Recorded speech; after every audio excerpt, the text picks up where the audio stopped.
Welcome to our channel. నేను యజ్ఞమూర్తి. ప్రస్తుతం Konda Surekha Akkineni Nagarjuna issue ఎంతగా రచ్చగా మారిందో మనందరికీ తెలుసు. రెండు తెలుగు రాష్ట్రాల్లో తీవ్ర దుమారాన్ని రేకెత్తించినటువంటి ఇష్యూ అది. మొత్తం అక్కినేని నాగార్జున వ్యక్తిత్వాన్ని హననం చేసే రీతిలో ఆమె వ్యాఖ్యలు చేసిందని చెప్పేసి చాలామంది అభిప్రాయపడుతున్నారు.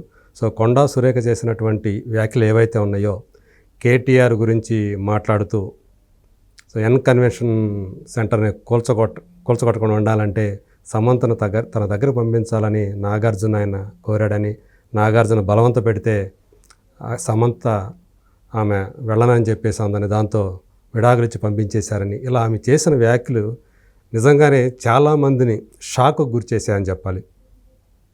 ఒక మంత్రి హోదాలో ఉన్నటువంటి ఒక గౌరవప్రదమైనటువంటి మహిళగా గుర్తింపు ఉన్నటువంటి సురేఖ గారి నుంచి ఇలాంటి మాటలు ఏమాత్రం ఎక్స్పెక్ట్ చేయలేదని చెప్పేసి అందరూ కూడా ముక్తకంఠంతో మాట్లాడుతూ ఉన్నారు. ఈ నేపథ్యంలోనే చిత్ర పరిశ్రమ గతంలో ఎప్పుడూ లేనంతగా సురేఖ గారికి ఏమైతే ఆమెందో ఆమెని తప్పుబడుతూ ఆమె మాటల్ని వెనక్కి తీసుకోవాలని చెప్పి కోరుతూ అనేక మంది, చిరంజీవి గారి దగ్గర నుంచి అనేక మంది కథానాయకులు కానివ్వండి, అలాగే సెలబ్రిటీలు కానివ్వండి, స్పందిస్తూ ఉండటం మనం చూస్తూ ఉన్నాం. ఈ అంశానికి సంబంధించి, అంటే దీనికి సంబంధించి సురేఖ గారు తర్వాత తన మాటలు వెనక్కి తీసుకోవాలని చెప్పారు కానీ, బట్ అప్పటికే జరగాల్సిన డ్యామేజ్ జరిగిపోయిందని చెప్పేసి మనకు తెలుస్తూ ఉంది. ఈ అంశానికి సంబంధించి సురేఖ గారు ఆమె చేసిన వ్యాఖ్యలు, అలాగే ఆ తర్వాత దాన్ని ఉపసంహరించుకుంటున్నారని చెప్పిన దాన్ని ఎలా చూడాలి? మంత్రులుగా ఉన్నవాళ్ళు సాధారణంగా ప్రైవేట్గా మనం మాట్లాడుకునే విషయాల్ని మీడియా ముందు అలా ఓపెన్గా అలా మాట్లాడచ్చా, అలా చేయొచ్చా అనే దాని గురించి మనతో డిస్కస్ చేయడానికి సీనియర్ జర్నలిస్ట్, విశ్లేషకులు భరద్వాజ్ గారు ఉన్నారు. నమస్కారం సార్. నమస్తే అండి. అంటే ఇక్కడ కొండా సురేఖ చేసినటువంటి కామెంట్స్ ఆవిడ మంత్రి హోదాలో చేశారు. అవును, ఒక మంత్రి ఇలాంటి మాటలు మాట్లాడినప్పుడు ఏ ఆధారాలు లేకుండా మాట్లాడతారా అని కొంతమంది మాట్లాడుతున్నారు. ఇది ఇబ్బందికరమైనటువంటి పరిస్థితి. ఎందుకు ఇబ్బందికరమైన పరిస్థితి అంటున్నానంటే, ఈ మధ్య కాలంలోనే మీడియాలో వచ్చినటువంటి కొన్ని స్పెక్యులేటివ్ స్టోరీస్ ఆధారంగా ముఖ్యమంత్రి గారు సాక్షాత్తు ఆయనే వ్యాఖ్యలు చేసినటువంటి సందర్భాలు చూసాం మనం. అంటే ఫర్ ఎగ్జాంపుల్ కడప ఎన్నికలు రాబోతున్నాయి, కడప పార్లమెంటు స్థానానికి ఎన్నికలు రాబోతున్నాయి, జగన్మోహన్ రెడ్డి అసెంబ్లీ స్థానానికి రాజీనామా చేసి పార్లమెంటుకి పోటీ చేయబోతున్నారని చెప్పి ఒక మీడియాలో ఒక కథనం వచ్చింది. దాని మీద రేవంత్ రెడ్డి గారు మాట్లాడుతూ ఆయన ఒక మాట అన్నాడు, కడప బై ఎలక్షన్స్ జరగబోతున్నాయి, ఆ ఎన్నికల్లో షర్మిల గారిని నిలబెట్టి డోర్ టు డోర్ క్యాంపెయిన్ చేసి గెలిపించుకుంటాను అన్నాడు ఆయన. అది స్పెక్యులేటివ్ స్టోరీ అనే విషయం అందరికీ తెలుసు. ఆయన ఒక పదవిలో ఉండి ఆ మాట మాట్లాడేశాడు. దానికి ముందు బీఆర్ఎస్ బీజేపీలో విలీనం కాబోతోందని ఒక స్పెక్యులేటివ్ స్టోరీ సర్క్యులేట్ అయింది. దాని మీద కూడా ఆయన మాట్లాడాడు వేదిక మీద. రాజకీయంగా వాళ్ళు ఇట్లాంటి అనేది ఇప్పుడు కాదు, చాలా రోజుల నుంచి చేస్తారు. ఇలా బీజేపీ కలిసిపోతాయి, అదే ఇలా మాట్లాడటం అనే ధోరణి ఉంది, ఒక కల్చర్ ఉంది. ఆ కల్చర్లో భాగంగానే మాట్లాడింది తప్ప ఆవిడేమీ ఆధారాలు ఉండో ఏదో కొన్ని ఫైల్స్ తన దగ్గర పెట్టుకునో మాట్లాడింది అనే మాట తప్పు. కాకపోతే ఇక్కడ వేరే మిగతా రాజకీయ పరమైన అంశాలు మాట్లాడటం వేరు, ఒకరి వ్యక్తిగత జీవితంలో అది కూడా వ్యక్తిత్వాన్ని హననం చేసేటువంటి విషయం ఉంది అక్కడ. అవునండి. అంటే ఏమాత్రం మొహమాట పడలేదు ఆవిడ మాట్లాడే పద్ధతి చూస్తే మీకు ఎక్కడ ఆవిడ ఇబ్బంది పడుతున్నట్టుగా లేదు. జనరల్గా వేరే వాళ్ళ పర్సనల్ జీవితం గురించి మాట్లాడేటప్పుడు కొంచెం ఎలా మాట్లాడాలి అనేది కొంచెం చూసి ఆచితూచి మాట్లాడతారు. అసలు అటువంటిది ఏమీ లేదు ఆవిడ. చాలా స్ట్రైట్గా మాట్లాడింది ఆవిడ. అంటే అన్కన్వెన్షన్ కూల్చివేత ఆ రోజున ఆగిపోవడానికి కారణం ఏమిటంటే అని మొదలుపెట్టింది ఆవిడ. అయితే ఇక్కడ ఆవిడ రెండు రకాల లాజిక్లు మర్చిపోయింది. ఒకటి, ఆవిడ చెప్పిన కథలోనే సమంత నేను వెళ్ళను అని చెప్పి డ్రాప్ అయిపోవడంతో నాగార్జున గారు ఆవిడని బయటకు పంపించేశాడు కుటుంబం నుంచి అనేది ఎస్టాబ్లిష్ చేసింది ఆవిడ. అంటే కేటీఆర్ పని అవ్వలేదు అనేది చెప్పింది ఆవిడ. కూల్చేయాలి లెక్క ప్రకారం అయితే అప్పుడే కానప్పుడు కూల్చేయాలి కదా, కూల్చలేదు. ఎందుకు కూల్చలేదు అనేది ఒక ప్రశ్న, ఆవిడ సమాధానం చెప్పాలి. రెండోది, బీఆర్ఎస్ ఓడిపోయిన తర్వాత ఫోన్ ట్యాపింగ్ కథనం ఒకటి మీడియాలో సర్క్యులేషన్ అయింది. అవును. ఆ సందర్భంగా కూడా సమంత నాగ చైతన్య విడాకులకి కేటీఆర్ కారణం అనే వార్త కూడా సర్క్యులేట్ అయింది. అవును, మీడియాలో విరివిగా వచ్చింది, నడిచింది, చర్చకు వచ్చింది. అప్పుడు దానికి మోటివ్గా ఉన్నటువంటి కథ ఏమిటి అంటే, ఈ ఫోన్ సంభాషణలేవో కొన్ని ట్యాప్ చేశారు వీళ్ళు, ఆ సంభాషణలు తన దగ్గర పెట్టుకుని అమ్మాయిని బ్లాక్మెయిల్ చేసి ఆయన వశపరుచుకున్నాడు కేటీఆర్.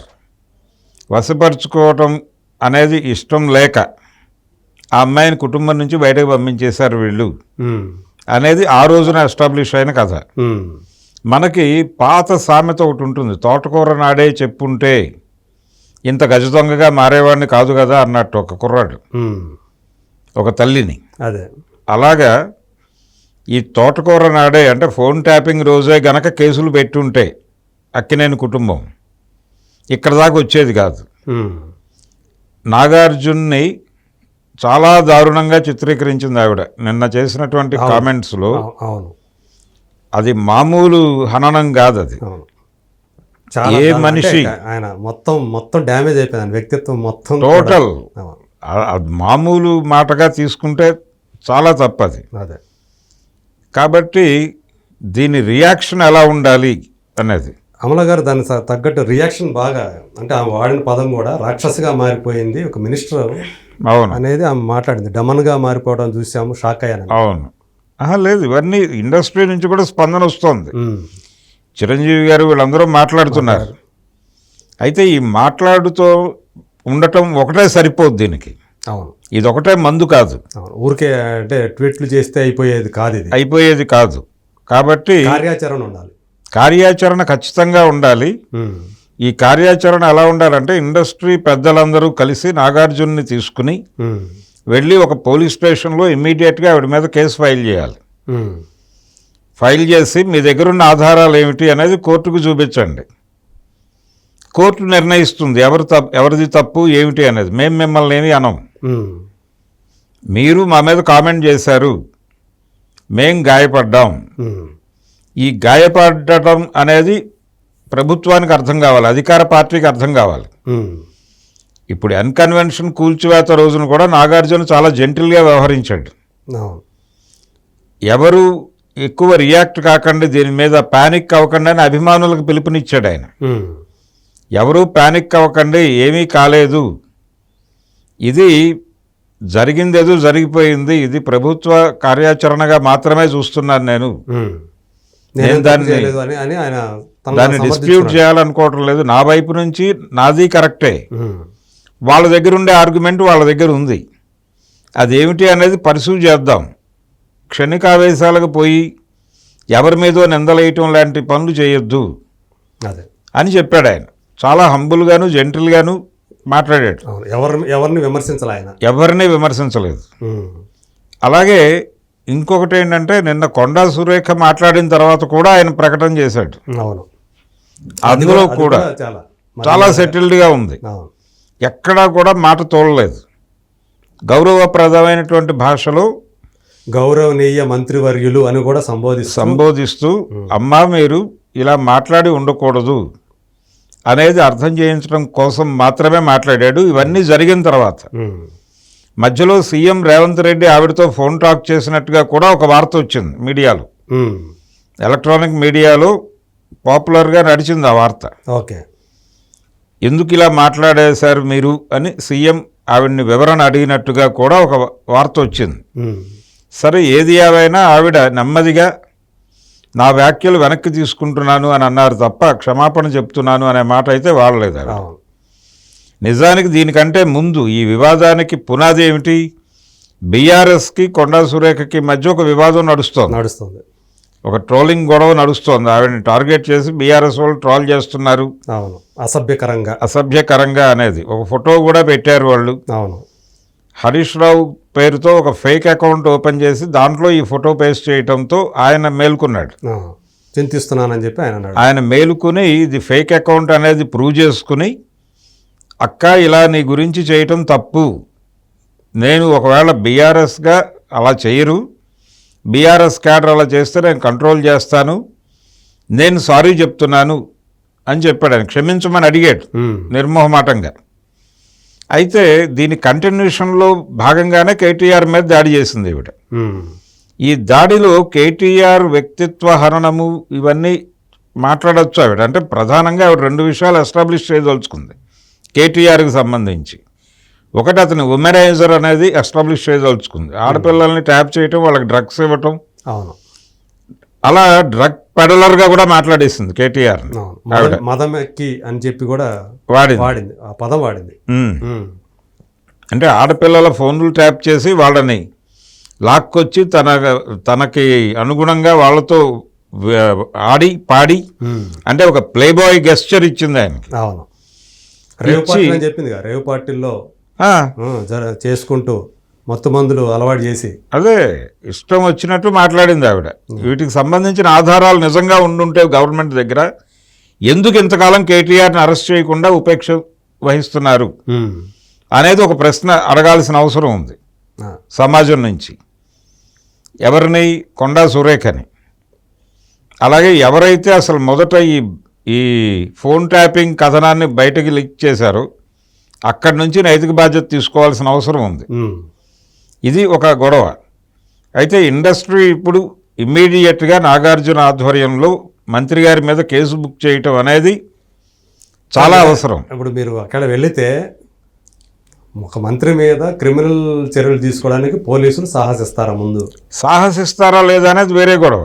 కేసు ఫైల్ చేయాలి కదా వీళ్ళు. మేము గాయపడ్డాం, ముందర అది ప్రాచుర్యంలోకి వస్తుంది, మేము గాయపడ్డాము అనేది ఒక కేసు రిజిస్టర్ చేయటం ద్వారా ఇప్పుడు లీగల్గా ప్రొసీడ్ అవుతాను అంటున్నాడు ఆయన.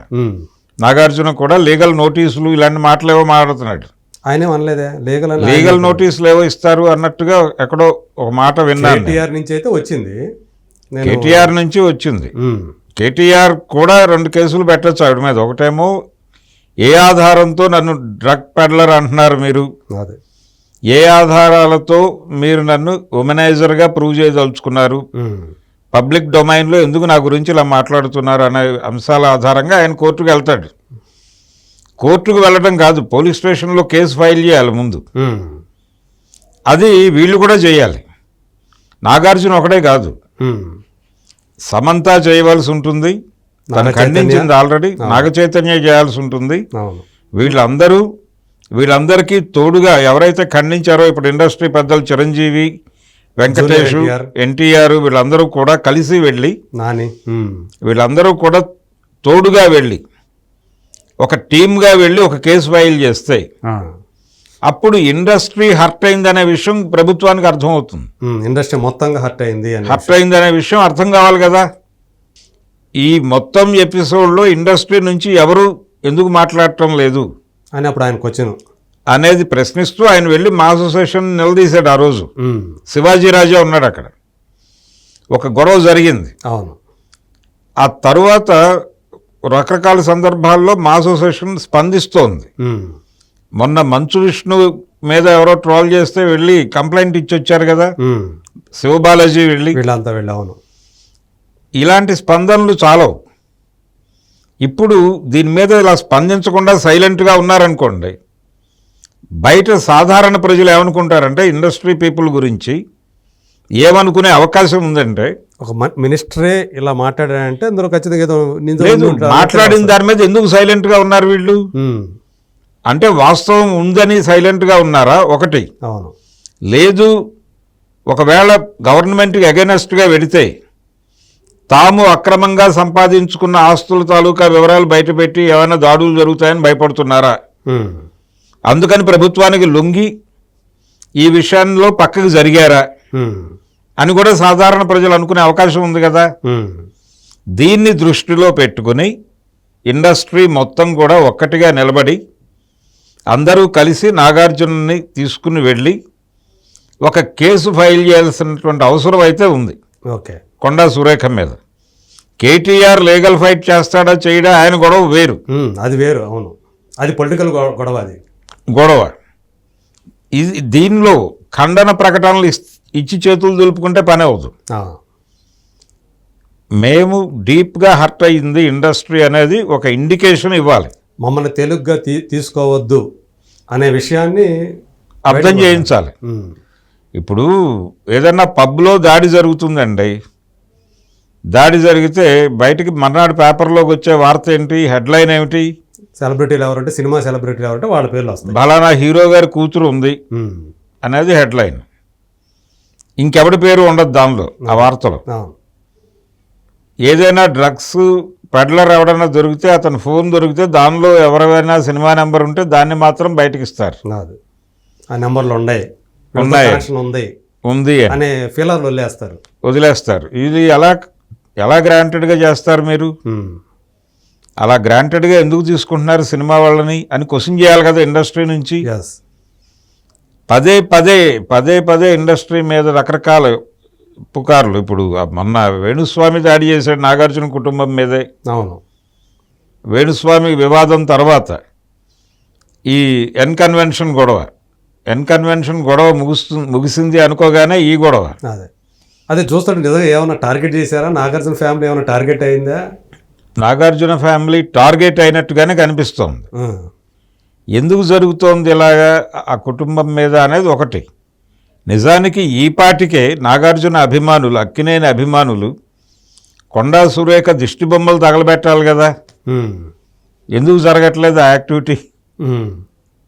అంటే నాగార్జున కొంత సంయమనంతో వెళ్ళాలి అనేటువంటి ఇండికేషన్ ఎన్కన్వెన్షన్ రోజునే ఇచ్చి ఉండటం చేత అలాంటి పనులు జరగల.